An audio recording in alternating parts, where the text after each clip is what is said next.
દર્શક મિત્રો, નેક્સસ ન્યૂઝમાં આપનું સ્વાગત છે. હું છું આપનો કમલ સોની. ખેડૂતોનું આંદોલન સમર્થન આપવા આજે આમ આદમી પાર્ટીના યશુદાન ગઢવી જેતપરની મુલાકાતે, ત્યારે યશુદાન ગઢવી દ્વારા કહેવામાં આવ્યું હતું કે ચૂંટણી પહેલાં જ તેમણે કીધું હતું કે ચૂંટણી પત્યા પછી ખેતરમાં થાંભલાનું કામ ચાલુ થશે. ખેડૂતોના ખેતરમાં થાંભલા નાખીને કંપનીઓ, અધિકારીઓ, કોન્ટ્રાક્ટરો, નેતાઓ અને એમની પાર્ટીઓ કમાય છે.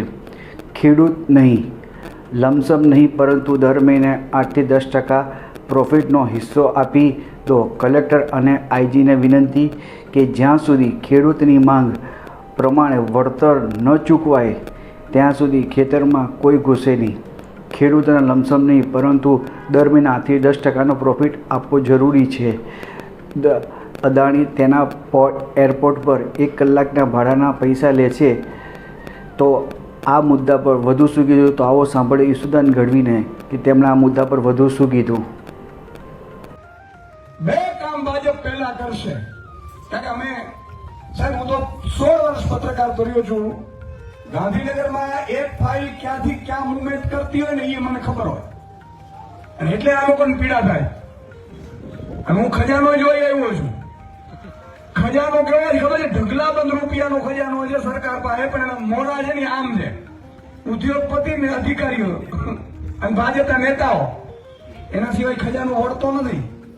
આપણે એટલા માટે રાજનીતિમાં આવ્યા છીએ. મારા બાપ દાદામાં ક્યારે કોઈ સરપંચ નહોતું, પણ સાહેબ આ પીડા જોવાતી નહોતી ને એટલે મેં વિચાર કર્યો કે અંદર જઈ ખજાનાનો મોરિયું છે ને ફરજા બાજુ વાળી દઈએ.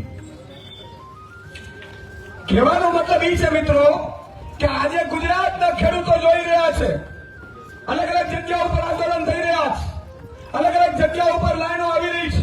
કોઈને આગેવાનને ઉપાડે છે, કોઈને ધમકાવે છે, કોઈને બેસાડે છે, કોઈને પોલીસથી ડરાવે છે. તમારે શું જોઈએ છે? તમે કેમ આડાવડા થાઓ છો? સાહેબનો ફોન આવ્યો પછી તકલીફ પડી જાય. હા, તારા સાહેબની તો ઊભી પૂછડીએ દોડાવીએ એમ છીએ, પણ અમે હવે શાંત પાણી થઈ ગયા છે. પ્રજા છે એ આ કાનૂનમાં લાચાર બની ગઈ છે. પણ બાકી સાહેબ, જમીન ઉપર સગો ભાઈ પણ જો સાંતીનો જોડતો હતો ને તો માથાની પરવા નહોતી કરતી ને. એ અમારી જનનીઓ, એ અમારી માતાજીઓ છે. જમીન ઉપર કોઈ હાથ મૂકે, આપણી ધરતી ઉપર હાથ મૂકે, આપણી મા ઉપર હાથ મૂકે, આપણી બેન દીકરીની ઇજ્જત ઉપર હાથ મૂકે, પછી ક્યારેય અમે અમારા મોતના છે ને એ ઇંતજાર કરતા નથી. અમારા માથાઓ આપી દઈએ. એ સંસ્કૃતિમાંથી અમે આવી છે. તમારી પોલીસ કે તમારા ઢીકડા સાહેબડા પેપડા આ બધાને તો અમે રાત્રે ઉપાડી લઈએ છીએ. આ વાત સાચી છે કે નથી? પણ કહેવા એ માંગીએ છીએ કે અમે શાંતપ્રિય છીએ ને એટલા માટે છીએ કે ભારતનું સંવિધાન એવું કહે છે કે અહિંસાના રસ્તે મહાત્મા ગાંધીજી આઝાદી મેળવી તેને અંગ્રેજોને ભગાડ્યા હતા.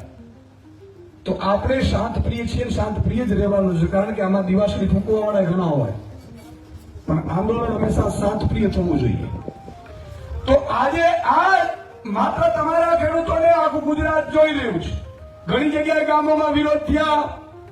અમે પહોંચીએ ન પહોંચીએ, યશુદાનભાઈ આવે છે.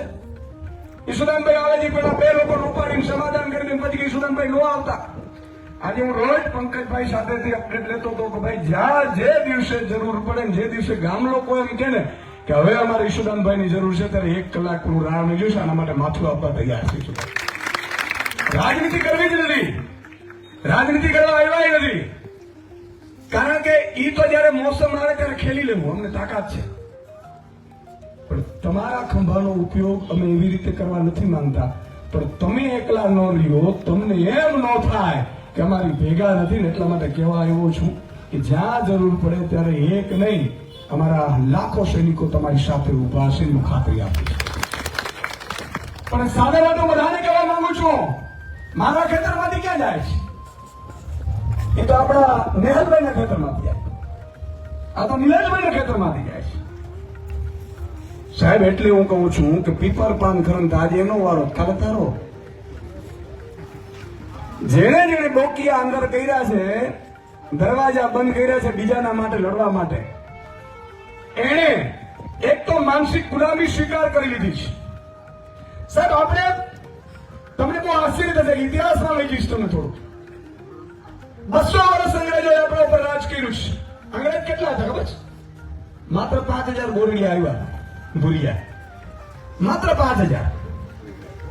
પણ આપણા ગુંડાઓ લુખાઓ, બળુકા, જોરાદર, આ બધાને ગામે ગામ અમુક અમુકને લોકોને જે મજબૂત હતા ને પોલીસ મિત્ર બનાવી દીધા. એટલે અંગ્રેજ કેમ ન કરે તો એ આપણા જ આપણો વાહો ભાગી નાખે.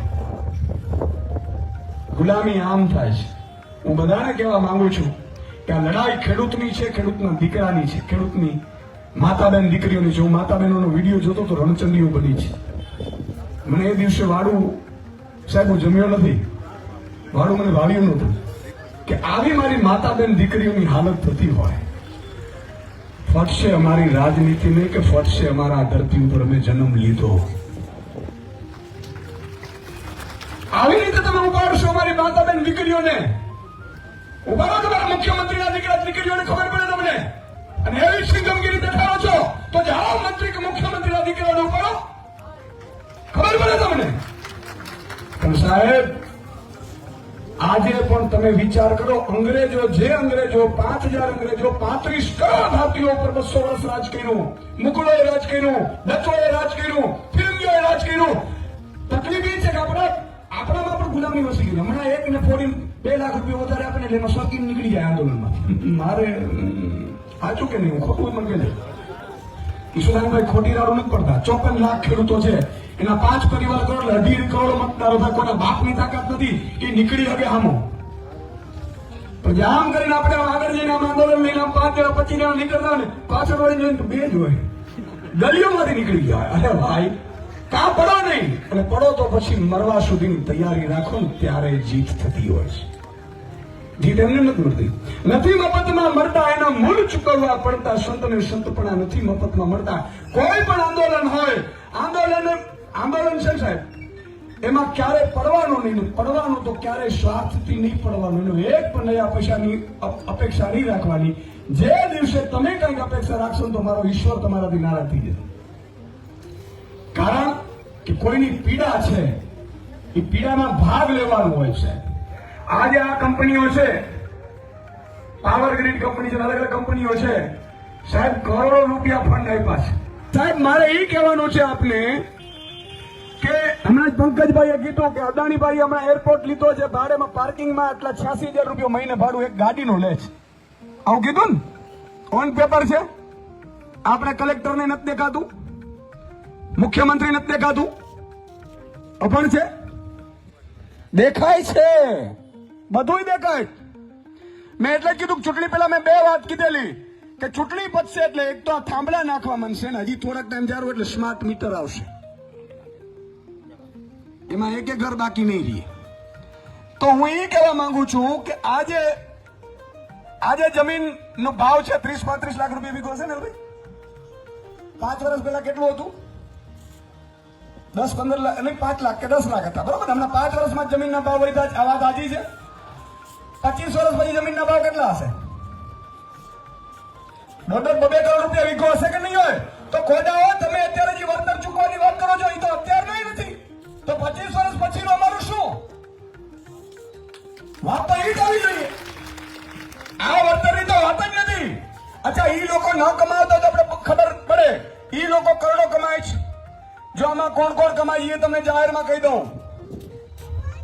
નેતાઓ કમાય છે સરકારના, પાર્ટીઓ કમાય છે અને પોલિટિકલ ફંડ જાય છે, અધિકારીઓ કમાય છે. ત્યાં એમને એમ સિંગમગીરી નથી થતી, સમજી લેજો. અને બાપુનો બગીચો નથી. એ જોખમ લે છે તો સામે માલ લેતા હોય તો જોખમ લેતા હોય, બરોબર કે નહીં? અધિકારીઓ કમાય. અચ્છા, કોન્ટ્રાક્ટરો પણ ખૂબ કમાય. આના જોઈ લેજો પાછા. કોન્ટ્રાક્ટરો કોઈ વિદેશનું ભૂરીઓ નહીં હોય કે કોઈ ગામનો ગધેડો કે ઘોડો નથી, માણસ જ છે અને આપણામાંથી જ છે. સાચું કે નહીં? ઈ કમાય, કોન્ટ્રાક્ટર કમાય, કંપની કમાય, સરકાર કમાય, નેતા કમાય. અને જમીન કોની? અને પૂછવાનું નહીં, ખેડૂતને પૂછવાનું નહીં. મિત્રો કાયદો એવું કહે છે કે માનો કે આ દુકાનમાં કે ગમે મારે ઘરમાં જવું હોય ને તો પૂછ્યા વિના જઈ ન શકું. ઉભા ખેતરોમાં વાહડા અને પાછા પોલીસને લઈ આવે. પાછી પોલીસ ભાડે મળે, તમને ખબર નથી કહી દઉં. એને મળે પાછી, આપણે નથી આપતા, હવે આપણે આપવી. હું એમ કહું છું જાહેરમાં કે ગુજરાત સરકારને વિનંતી કરું છું કે જે પોલીસ કંપનીને ભાડે આપો છો નથી બદલ ઈશુદાન ગઢવી ચૂકવશે ભાડે, અમને આપો પોલીસ ભાડે.